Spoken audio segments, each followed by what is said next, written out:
Hey, this is your name. And they say it ain't easy. Being green. Gang Green New York Jets have their man. Jets got themselves a great Robert Saleh. Robert Saleh. Talk about all gas, no break. The great one. We're not talking about effort on the field. We're talking about the process at which we do things. I'm not gonna lie to you. Hurry up. Keep your foot on the pedal. Base. There's no way I'm not gonna have enthusiasm on the sideline. Hey, own this rep. The New York Jets Can beat anybody in the world, and I think we're going to win next Sunday.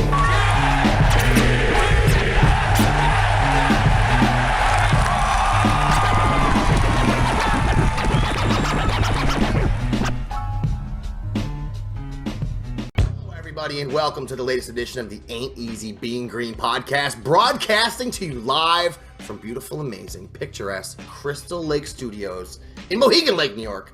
My name is Keith Farrell. I am joined, as always, by the #1 high school football coach in the nation today, my cousin, Sammy O'Hare. Sammy, welcome to the show. Jet Nation, what's going on, everybody?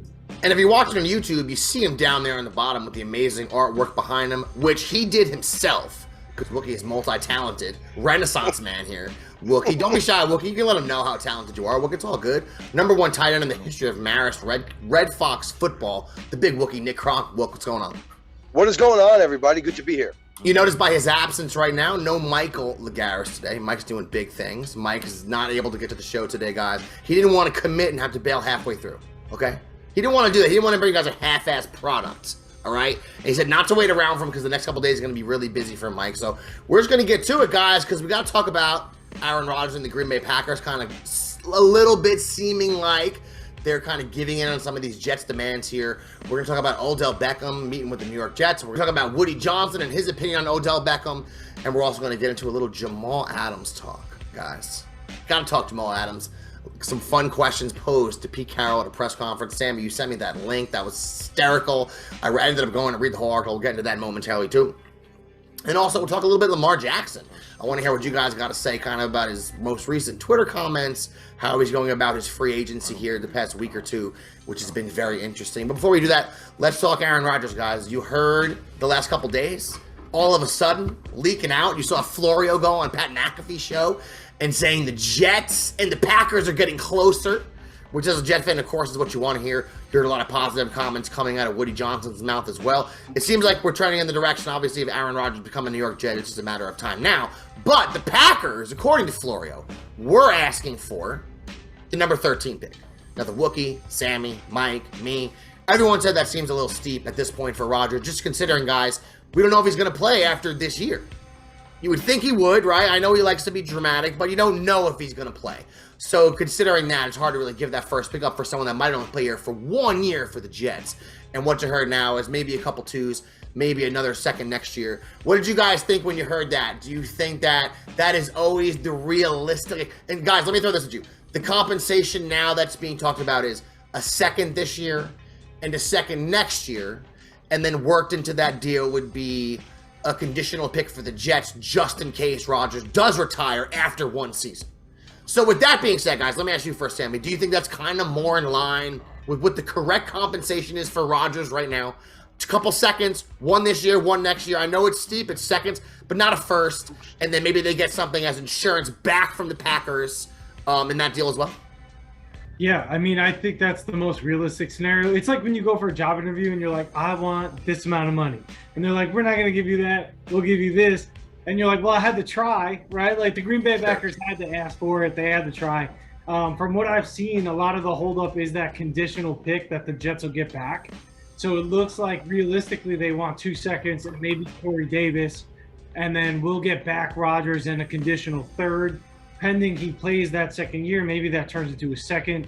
But I think that's the most realistic scenario. Like, I think you're giving up good value. You have those 2 picks back-to-back this year, so you're not really losing much in the way of that second-round pick this year because you still have them either right after it or right before where you would be anyway.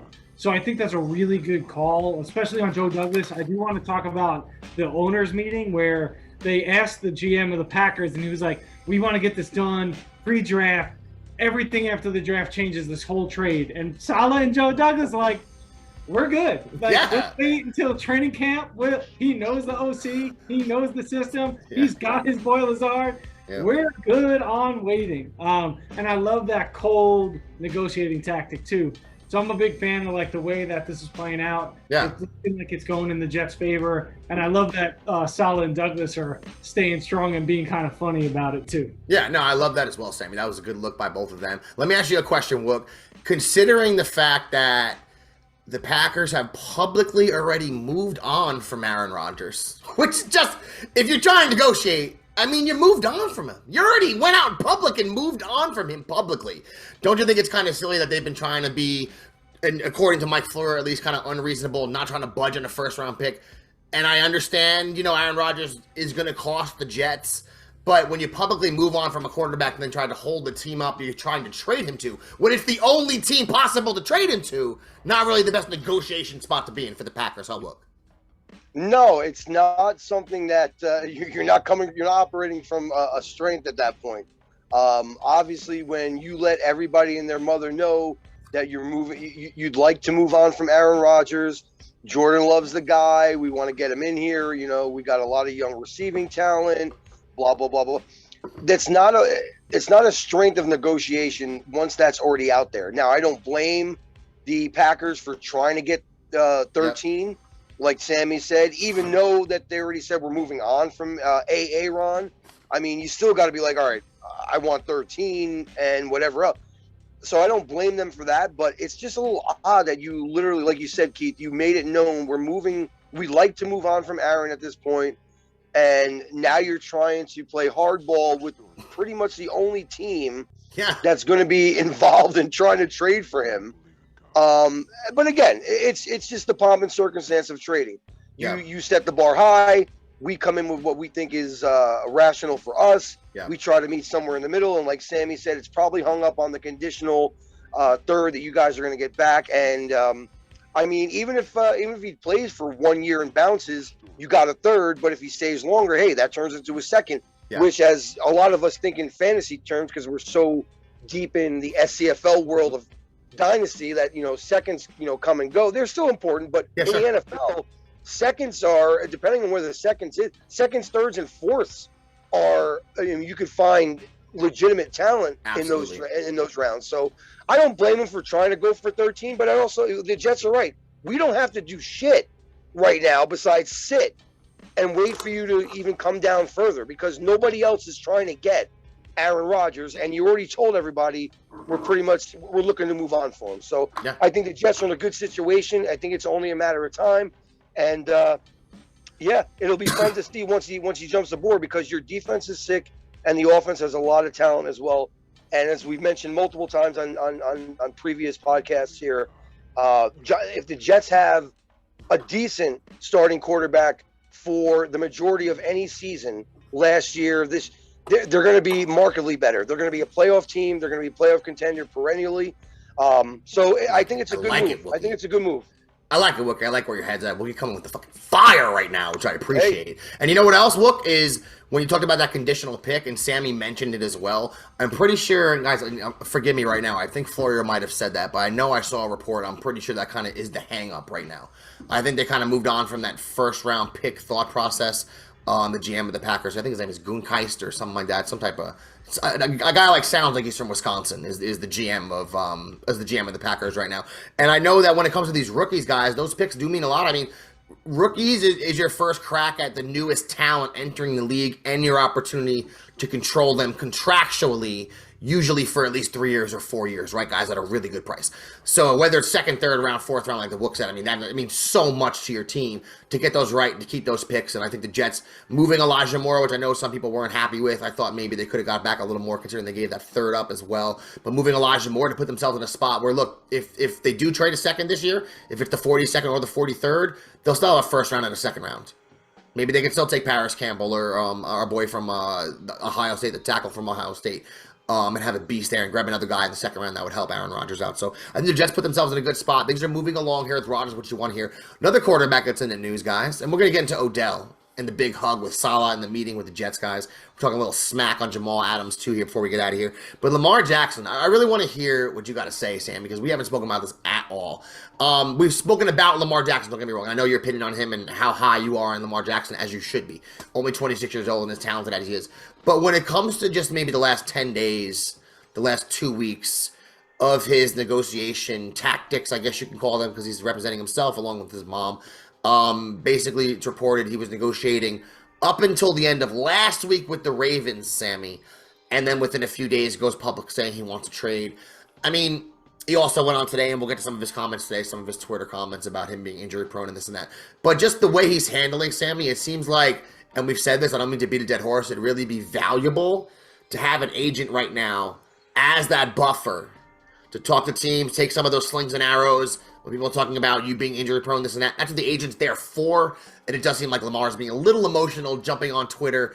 And you know, his agent, if he had one, wouldn't be doing that. You know, like if he had an agent working for him, Sammy, behind the scenes, he wouldn't be running to Twitter, putting Lamar's business out there or defending him that way because it's unprofessional, but he's the player defending himself. It's just a bad look, and maybe one of the reasons why you hear not a lot of teams have really contacted him to bring him in.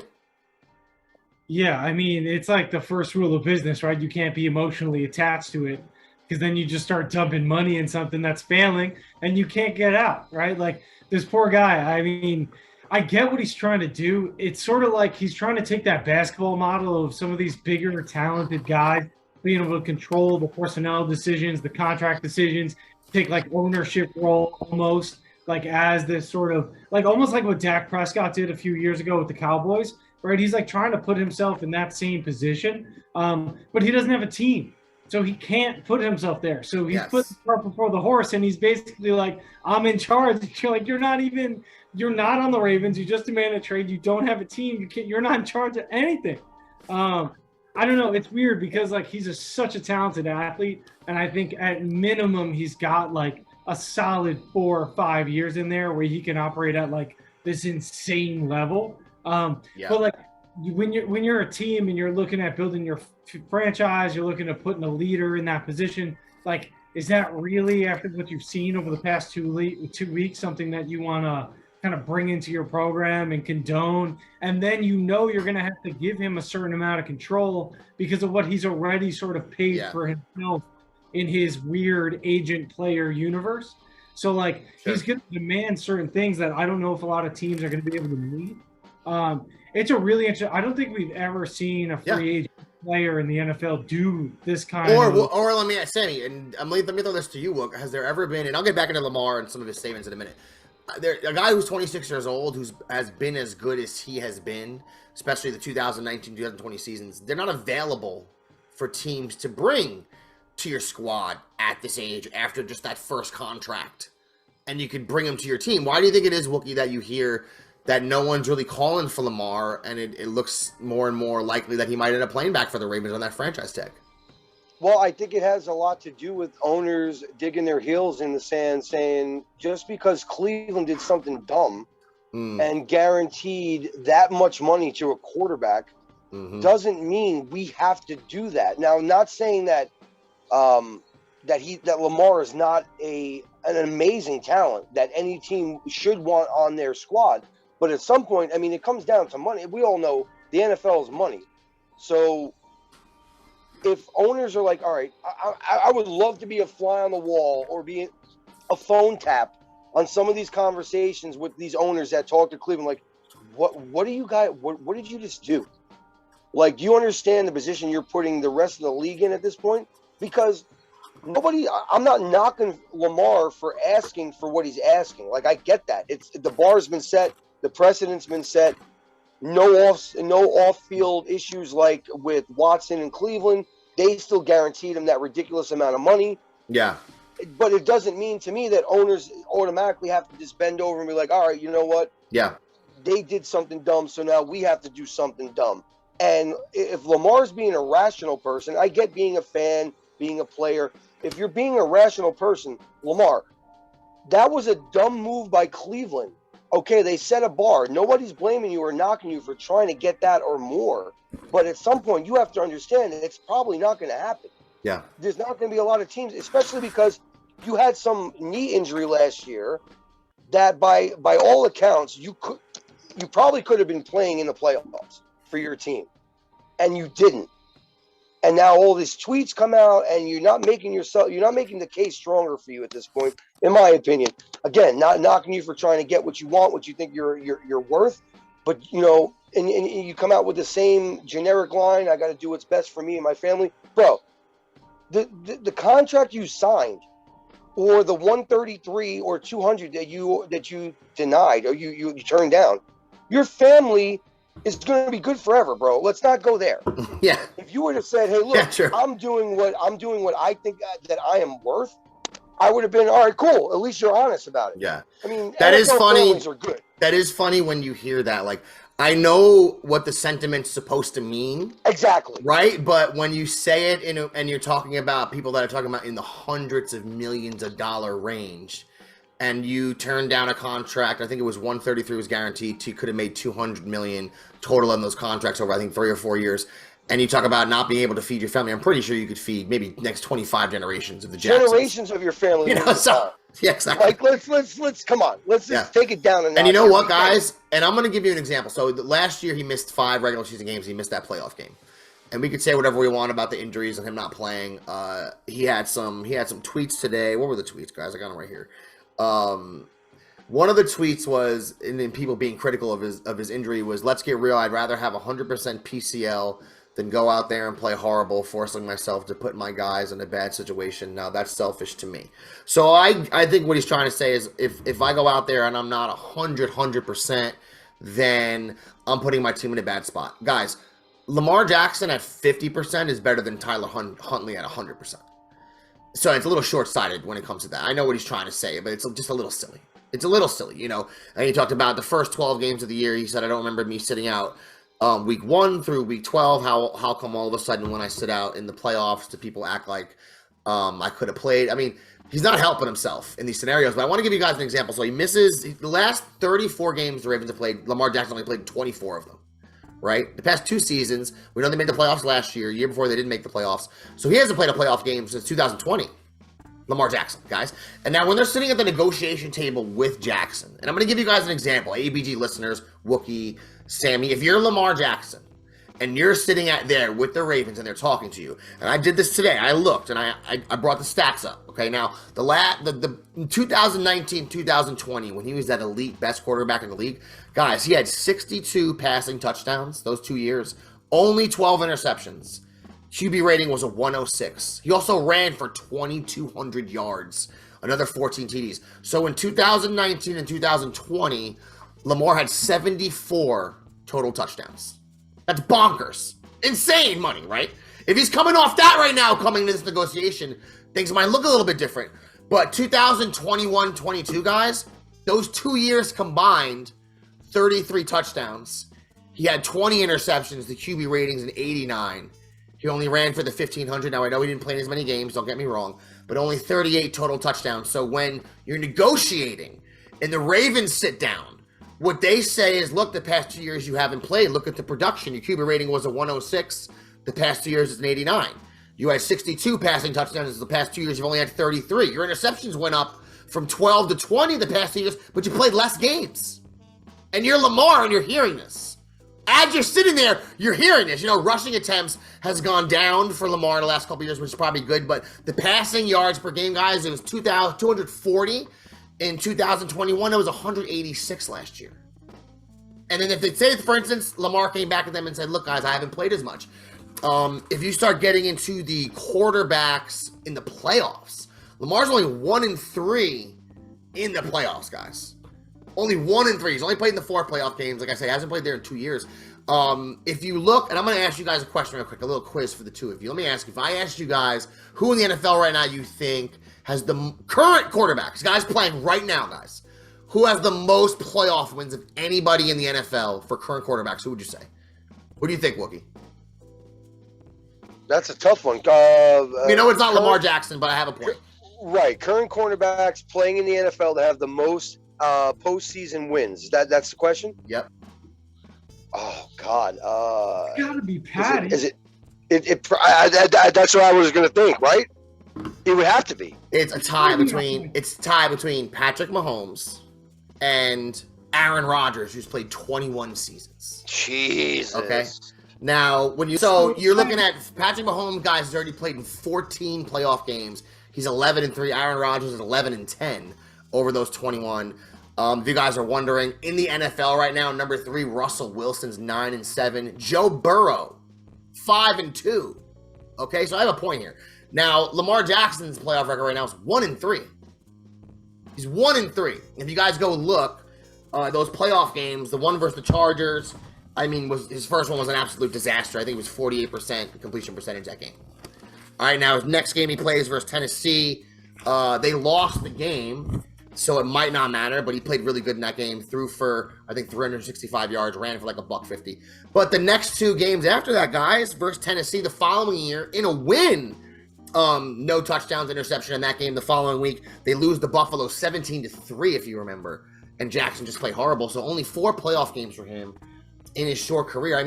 It just seems like if you're Jackson, those are the type of things, the negative things, people are going to be coming at you with. I say the Ravens are going to be coming at you with, because you look at the contract Mahomes has, and they're going to justify it with, well, look what Mahomes has done in his career and in the playoffs. And he can't really hold a candle to the same money. And Mahomes is more of a pocket quarterback, as we know. Lamar Jackson probably has a lot more risk when it comes to the way he plays. So, interesting to see how that plays out, guys. And like I said, I don't think he's helping himself at all when it comes to the tweets and things like that. I think an agent's really valuable, just in the sense that all that negativity, they're going to hear that from the Ravens, but then when they go talk to Lamar, everything I just said, guys, the stats, 2 years, the past years, when he talks to Lamar, he's not going to tell him that. An agent? He wouldn't say that. He's like, look, this is what they think. And he's going to kind of sugarcoat it, right? And that's how things get done. If you're a younger person nowadays and you have big emotions and you're sitting across from the Ravens who are counter-negotiating you and they have to bring up these points against you, it just seems like not the best scenario in the world. You know what I'm saying, guys? When we're getting negotiations... So what you're basically saying, too, is that Mark Sanchez has a better playoff record than Lamar Jackson? Oh, yeah. Mark Sanchez coming in. I think Mark Sanchez, what was he? I think Mark Sanchez was 4-2. Guys, 4-2? And Josh Allen's coming in right now at 4-4. Nick Foles, 4-2. Jimmy Garoppolo, 4-2. Brock Purdy, 2-1. Already up there on the list, guys. Purdy, I'm not your boy. Whoop. Keep him on the IR.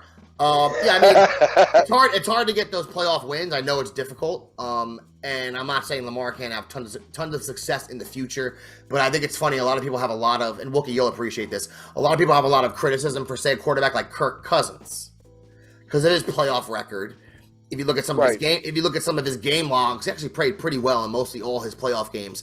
But some of those circumstances are outside of your control. But then you look at Lamar Jackson, I think they have almost the same exact record. Lamar's 1-3. He played like garbage in 3 of the games. He doesn't really get criticized for his playoff performance as of yet, at least, that I know of.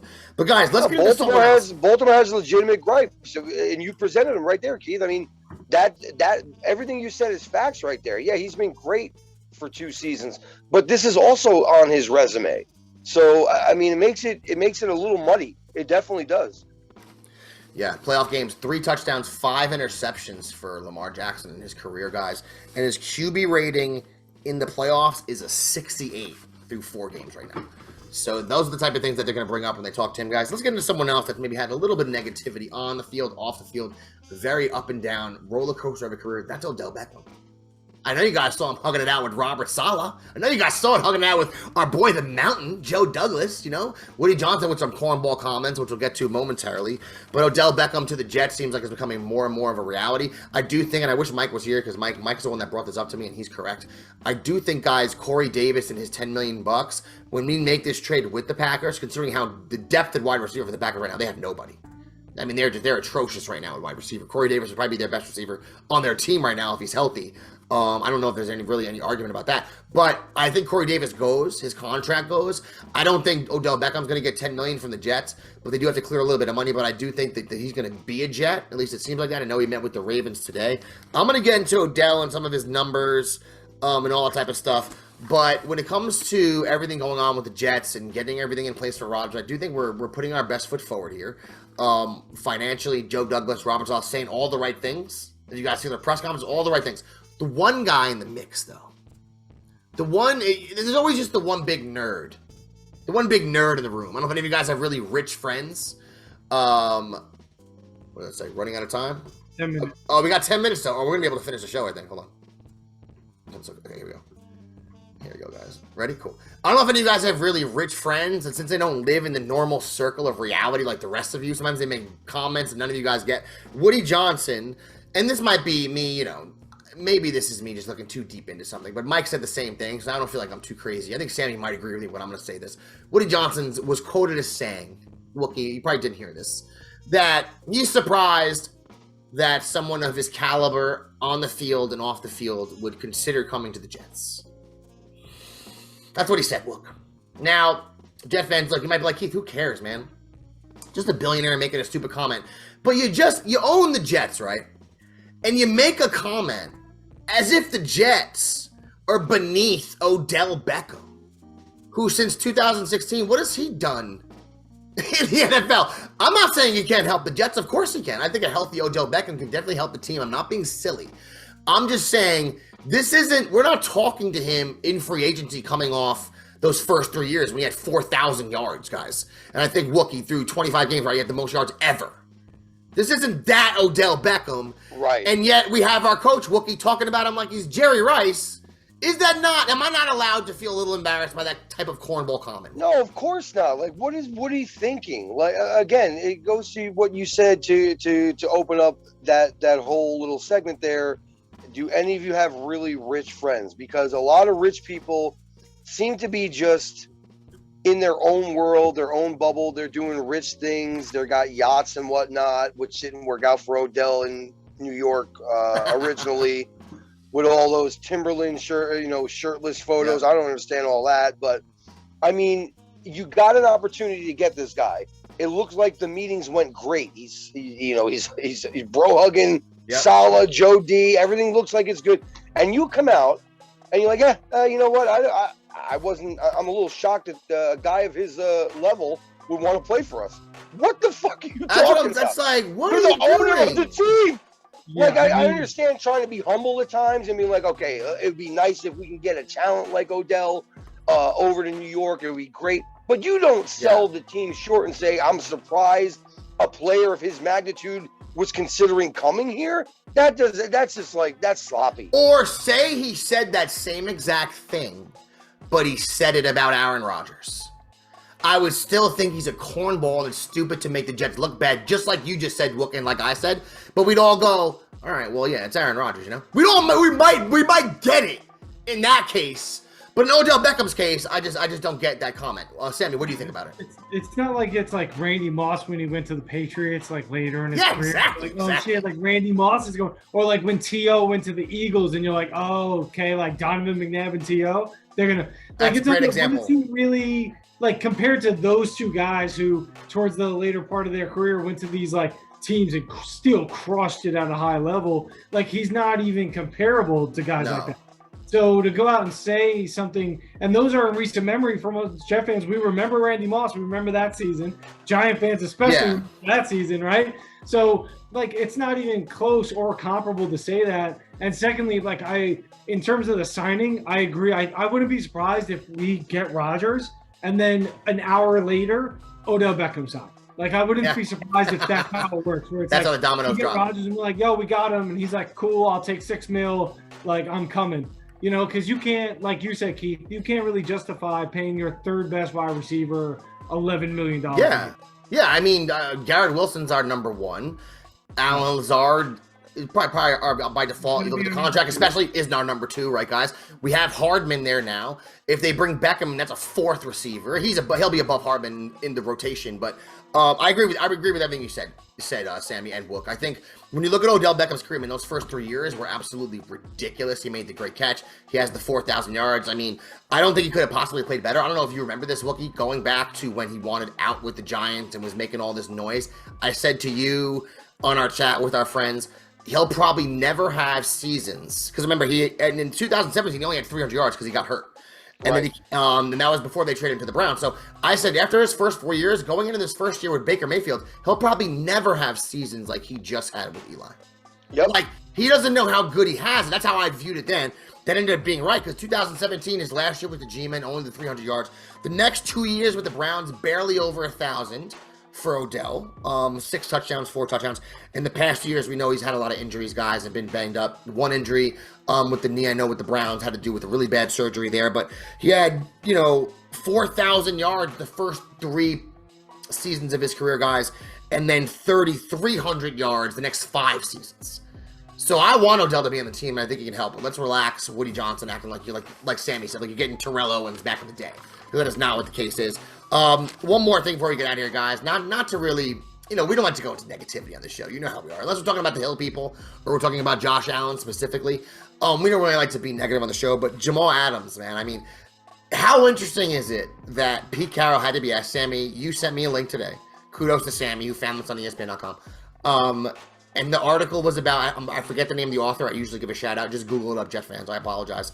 It was about Pete Carroll fielding questions from the reporters in Seattle, Sammy, in regards to Jamal Adams, if he's a cut candidate or not, considering they signed Julian Love. They have Diggs back there. They're already talking to safeties, too. The reports are in the draft. So his days might be numbered. What do you think about that, Sammy? Well, shout out. It was Brady Henderson. So shout out to Brady. Thank you, Sammy. The dopest headline that I read in weeks. Seahawks Pete Carroll quashes talk of Jamal Adams' demise. Love it. Demise. I love it. I mean, the guy gave us so much value, probably, and I would argue, one of the greatest trades of all time. A.B.G and Garrett Wilson. Yeah, our Jets. And if their career trajectory continues, it will be the single greatest trade I know in Jets history, but arguably of all time. Yep. Like highway robbery for this. I love every minute of it. He's been quiet on social media. He's been almost, I think, booking his tickets to Huevos, right? Just to be gone away from the. Wow. I don't know if this man can survive the onslaught. He has lost a step. We've talked about it on this podcast. You and Mike talk about it all the time. You can't be a safety in this league and not at least be serviceable in coverage. You have to be. He hasn't ever been able to do that. And he's not big enough, like Sammy, that he had that torn quad tendon last year injury, first game of the year, and they deployed him kind of near the line of scrimmage, and he blitzed the quarterback, and he got hurt because it's not like he's the biggest safety in the world back there either. They said he might not be ready for week 1 still here in Seattle. So it's the gift that keeps on giving. They gave him 4 years. They gave him $70 million, guys. Since that moment, he's absolutely stunk. He's literally played in only 50% of the games since they traded for him. And just the way he left the Jets is why it's a bad taste in Jets fans' mouth. Which I don't normally, there's not really any player out there that's really ever left the Jets. Maybe like one little bit for Keyshawn for like 1 season I rooted against him because he had some things to say. But I don't really root against ex-Jets because that's just bad karma. Man, I did not want him to succeed at all. Jamal Adams, because of how he left. Bad-mouthing the team, belittling the team. He's $18 million on the cap this year for Seattle. If they cut him, they'll save $10 million, and they're pretty close up against the cap. He's $23 million on the cap in 24 and $24 million 25. So if it's not this year, he's getting cut or restructured next year because they got Quadri Diggs. He's made the Pro Bowl the last 2 years. They brought Julian Love in. You heard Pete Carroll say, Sam, in the article that you sent me, that he's going to deploy all 3 of them. Adams will play closer to the line of scrimmage. Worries me a little because that's how he got hurt last year. He's already lost a step. We're going into year 7 of Jamal Adams' career. He's not getting better at coverage. He was bad when he got drafted at coverage. So... And Keith, like to your point too, right? Like we've been blessed to watch a lot of good safety over the past couple of decades, from like dudes like Troy Polamalu, Brian Dawkins, Ed Reed, like Rodney Harrison. Like we've watched some studs out there play that position, and all those guys could do both of those things. Yeah. So from the those are the elite players, yeah. And they were elite, but amazing tacklers, could make plays in the backfield, but could also cover. Even if they weren't the best at it, they could still do it at a pretty high level. And this guy just has literally nothing to offer because he's not fast enough anymore. He can't get in the backfield well enough, and he still can't cover anybody. Yeah, that's true. That's right, man. And he's making as much money as any safety in the whole NFL right now because off of the strength of the fact that they had to do something when they traded all those picks to the Jets, put themselves in a bad spot. If they didn't sign him, they look like idiots. But the gift that keeps on giving, Jamal Adams. So I think he was ranked, I think it was 79th or something, Sammy, in PFF in coverage a couple years ago. Don't know what it was last year. He only played the 1 game. Can't think he's getting better at coverage. He just seems like a complete albatross there for Seattle. Kind of get what you deserve sometimes. I think he's one of those cases, Wookie. What's your opinion here on Jamal Adams, Wook, and the fact that Pete Carroll actually has to field questions if this dude's going to get cut or not. I think it's for Jet fans. It is the icing on the cake of that whole deal. As you mentioned before, you got Garrett Wilson out of it. You got AVT out of it, and it's you said it best, Keith. It's the gift that keeps on giving. For people around our age, if you don't know what National Lampoon's Christmas Vacation is all about, one, you need to breathe, and two, you need to check it out around this holiday season. But it's the Jelly of the Month Club. You're expecting to get something, and all of a sudden you get just crapped upon. And good thing that he made the decision to bounce. May have been tough for Jet fans when he did the way he did it, but I mean, there's no denying now that you guys ended up winning that one. Yeah, and yeah, absolutely. The more and more that this comes out, I mean, Pete Carroll's fielding questions about having 3 safeties. This guy can't play in coverage. He's not big enough to play. I'm sorry, I'm forgetting the guy's name that really made the safety position where you came up to the line and Palomalo? Him, and then the cat from Indianapolis as well. I can't remember the dude from the Colts that it kind of took over the torch from Palomalo, where he was always in the box, almost always in the box, and he played like another linebacker. Seems like Jamal can't be that guy. He's definitely not the guy that's going to be in coverage. Well, I'll tell you something else, Wookie. He has 4 career interceptions here, Jamal Adams. 4 career ints, right? We know he has the 21.5 career sacks, but he has 0 of them in the past 2 seasons because he played 1 game last year, and the year before he played 12 games and had 0 sacks. So, I mean, he's trending in a bad direction. Sammy, let's get off the negativity. Do you have any little tidbits, Jet notes here before we wrap it up and get out of here for the Jet fans? I do. So first, I think the guy Wookie was looking for was Bob Sanders. I'm pretty sure that's the guy you were talking about. Bob Sanders, hell yeah. Throw that out there. I got you, Wook. In Jets news, right, a couple things. So I saw some new drafts today. I was looking through it. Looks like there might be a run on offensive linemen. So Antonio Harrison, they have projected falling to us. Paris Johnson will be gone. There might be 4, 5, or 6 picks in a row of those tackle spots right in the heart of where we're picking. I'm seeing the Jets might even pull the trigger on Ben Jones, a little older, 36, but he would be a solid pickup, veteran lineman, someone who would stabilize a little bit if they don't decide to move in that direction in the draft. Okay. Saleh recently came out, said Zeke rumors super exaggerated. He loves the running back room. He thinks Carter's going to have a bounce back year, so we'll see if he means what he says and he doesn't bring in a Hunt or an Elliott. Especially with Brees coming off that injury. And it's looking like the Jets, after 13 years, might be featured on Hard Knocks this season. That's crazy. Yeah. That's going to be, thinking about all the different storylines that could be going on at once on that show.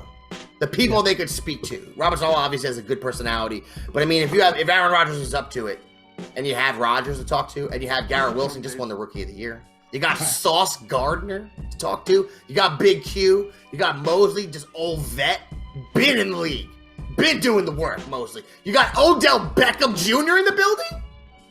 I mean, there's a lot there. And then they'll also, they have those stories about whatever guys they draft and stuff like that. I think, I don't know. I just really hope that whatever it is they do with the draft, I'm waiting to see what happens with this Rodgers trade, Sammy. I mean, I think it's going to happen sooner than later. I don't think it's going to come. I've heard rumors they don't mind pushing it into the draft. The Packers. I don't think that's going to happen. I think both teams kind of want to get it sorted before that, just because it makes logical sense to kind of know what your picks are, to not be having to wheel and deal the day of the draft, and you kind of have that all set out ahead of time. Man, whatever direction they go, 13 is a good spot to be in. Because it's a spot that I think they have a little bit of draft pick leverage if they wanted to move up a little bit from 13. I don't think they're going to do that this year. I don't think you'll see Joe Douglas move up. I think if anything, you'll see him maybe move down a little if they do miss out on all those tackles, Sammy. He doesn't think the value's there, which he's done in the past. You've seen that from Joe Douglas. You might see him say, all right, maybe we move down to the 20s, get another pick in the second round, maybe get a first, get 2 seconds. If he does anything like he did last year, I mean, the draft last year was absolutely stellar. Stellar. You know what I'm saying? So Joe Douglas right now is flying high with his draft prep, and I mean, definitely nailed it last year. I'm excited, man. But Hard Knocks would just be the last time we were on there. We had Revis, we had Rex Ryan tell everyone to get a snack. I mean, that was great.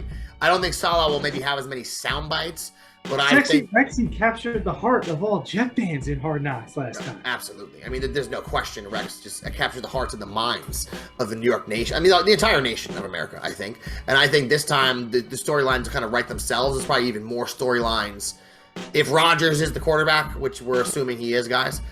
It's just they couldn't pick a better team. And I think Jet fans will eat it up, man. That'll be tremendous. I think if you Google Ain't Easy Being Green, guys, in any social media, Ain't Easy Being Green Facebook, Ain't Easy Being Green Twitter, we're going to be there. You know what I mean? Ain't Easy Being Green podcast, I should say. Google that. We come up all over the place, guys. I appreciate everybody listening on iTunes, on Spotify, all of you that tune in on YouTube. We appreciate that as well. On behalf of the #1 high school football coach in the nation today, Sammy O'Hare, and on behalf of the #1 tight end in the history of college football, the big Wookie Nick Kronk, my name is Keith Farrell. Get at you next week, everybody. Peace out.